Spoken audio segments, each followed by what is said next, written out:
Welcome to the Crazy Train, this week's look at the craziest of the crazy, and today we have... Portland City employees can take bereavement leave following an abortion. If you need a few days to grieve for the human you just unalived, then maybe you shouldn't do it. U.S. reportedly in discussions to shell out money to families separated after illegally crossing the southern border. Because nothing says punishment like a $500,000 check. PETA wants people to stop referring to the baseball bullpen, suggest using the term arm barn instead. Now, if you had just said toxic white man cage, I think you would have got more people on board.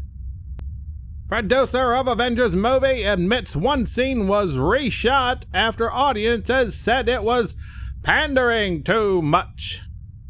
A producer for the blockbuster Avengers Endgame admitted that they had to reshoot parts of the movie for an all-female superhero scene because the test audience found it to be too pandering. A producer on the film admits that one scene was changed because it had pushed a feminist message too strongly without any basis in the storyline.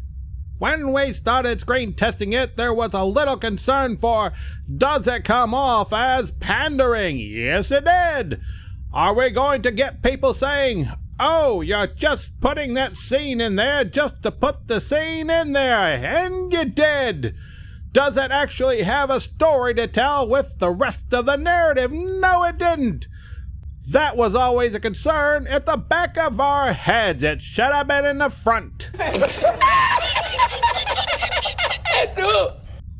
But Tran was insistent that the scene stay in the movie.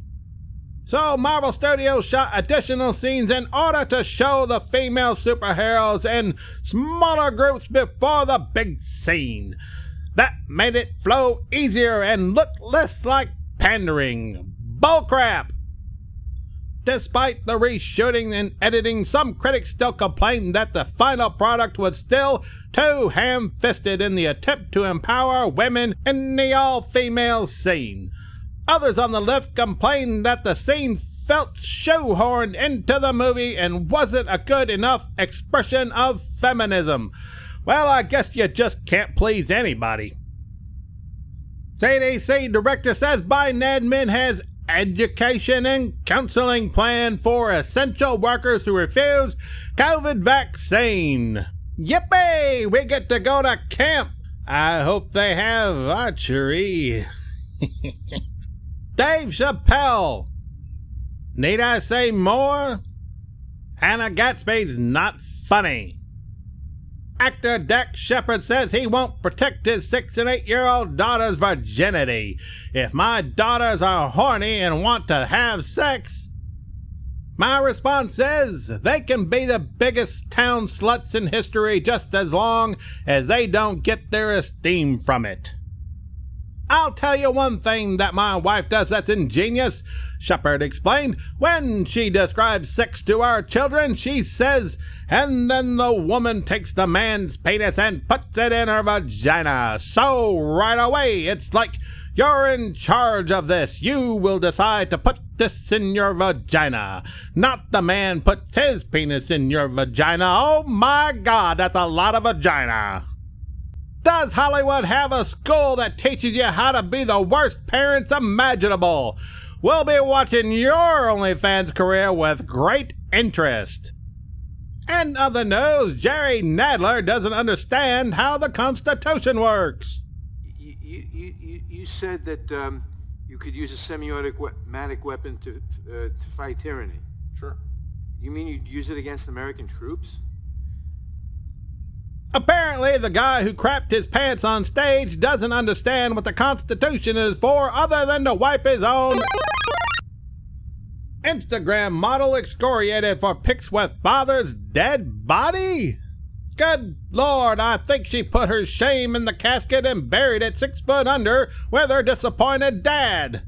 Jane something or other, TikTok and Instagram fitness model who once garnered lots and lots of followers on the platform, well, not anymore. And perhaps this is a sign that there is a limit to just what people are willing to let slide, because she managed to lose a large chunk of those followers after recently snapping a series of photos of her posing beside her deceased father's coffin. How come God hogs up all the good followers and me get all the retards? Doctor on FDA panel says only way to learn about COVID vaccine effects in children is to start giving it. I'm not sure what will happen if I inject you with liquid Drano either, but I wouldn't want to find out. High school students give lap dances to staff, including the principal, for school's man pageant.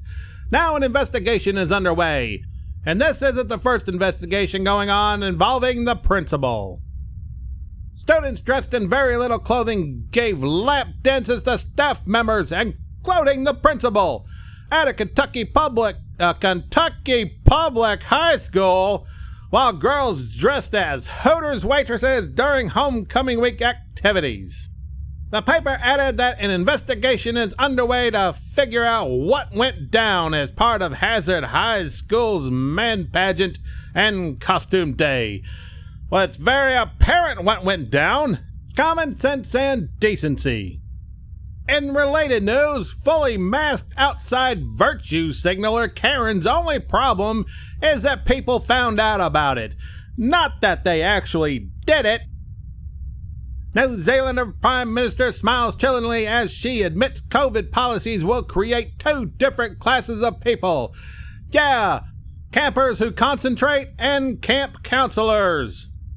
Concerned mother wants to air TV ad on Pfizer's unsafe coof juice after daughter is severely and permanently damaged, but Comcast refuses ad at last minute.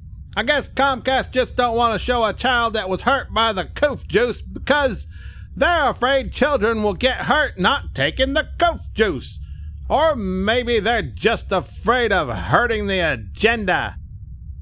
Public schools attempting to indoctrinate children with woke ideologies have been a problem for years.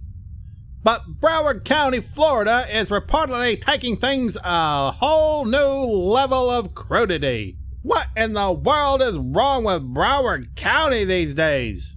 School board member Sarah Leonardi says, "I was so honored to be invited to chaperone Wilton Manor's field trip to the incredible Rosie's Gay Bar. The students and I had a fun walkover and learned a lot about our community." Did you learn a lot about the community or what gay people do with their private bits? Look out, Broward County! Fictional movie murderer Michael Myers accused of being homophobic in new Halloween movie. PR spokesman for Michael claims fake news as he explains Michael's an equal opportunity mass serial killer. He'll murder you regardless of what you do with your junk. Doritos decided to change Day of the Dead to Day of the Gay.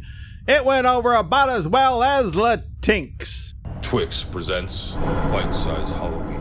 Twix hires Wiccan whore to nanny a cross-dressing 8-year-old with no parents. Is that your nanny? She looks weird. You look weird, your nanny looks weird, you guys are both weird. No, we're just different. Boys don't wear dresses. Things escalate when Playground Boy makes fun of them, and now town has formed a search party to find missing child. What's happening? Help! They have little hope of finding him alive. Let's slow down the crazy train just for a minute and pull into Hopeville. Kat Von D closes trendy tattoo shop in California, permanently in favor of historic home in rural Indiana. Looks like she has sense enough to get in out of the rain. Hashtag Cal exit. Judge in Kyle Rittenhouse's case rules that the men he fatally shot and wounded can't be called victims, but defense can call them rioters and looters. Confucius say those who are shot during criminal act are not granted victim status. Study finds people who eat meat are less anxious and depressed.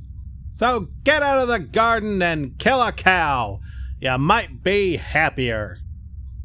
Iranian dad returns to Loudoun County. congratulates Board for graduating from disgrace to pedophile. Who's a paedophile? No. His name is Peter File. His name is paedophile. Don't say it like that. It sounds like paedophile. Isn't that what he just said? No, Peter File. Pedophile. Peter File. Congratulations, guys. You did it. You guys graduated from being disgraced to pedophiles and morons of the school board. Congratulations. This is coming from an Iranian dad who survived miserable in your life. That you want to teach the kids the wrong things, and you allow this garbage to happen and keep it hidden? Zealot, where are you? Huh? Why aren't you resigning? Yeah, keep staring at me, because this war is not over. You're gonna play the game, we'll play it better, and we're gonna win. We're gonna make sure the school system crumbles. We're gonna take our kids out, we're gonna defund the schools. Our kids are coming out of the schools, and you guys will not have a place. You guys are the disgrace. You guys are the pedophiles. You guys are playing to the hand of the pedophiles. I'll keep repeating, I am your master, you are the servants. We put you guys in those chairs. Teen runner makes headlines as she pushes wheelchair-bound older brother during race in order to compete together. 14-year-old Susan Bergerman pushed her 15-year-old wheelchair-bound brother Jeffrey while the two competed in a high school cross-country race. When he was just shy of 2 years old, Jeffrey suffered a cardiac arrest that deprived his brain of oxygen for 20 minutes. Though lucky to have survived the event, he was left with severe brain damage and cerebral palsy. He loves running, Susan told KARE. I think it helps me get even closer to my brother. In order for the two to compete together during a 3.1-mile run for the school's cross-country team, Susan pushed Jeffrey as she ran the course. Kudos to her. You're a good sister. And finally, a Marine vet who don't take crap off nobody thwarts a gas station robbery. And he gets a prize. He was given a Valor Award wearing Let's Go Brandon shirt and a MAGA hat. Boy, does that do my heart good. If you like what you heard, let's go Brandon. If you didn't like what you heard, let's go Brandon.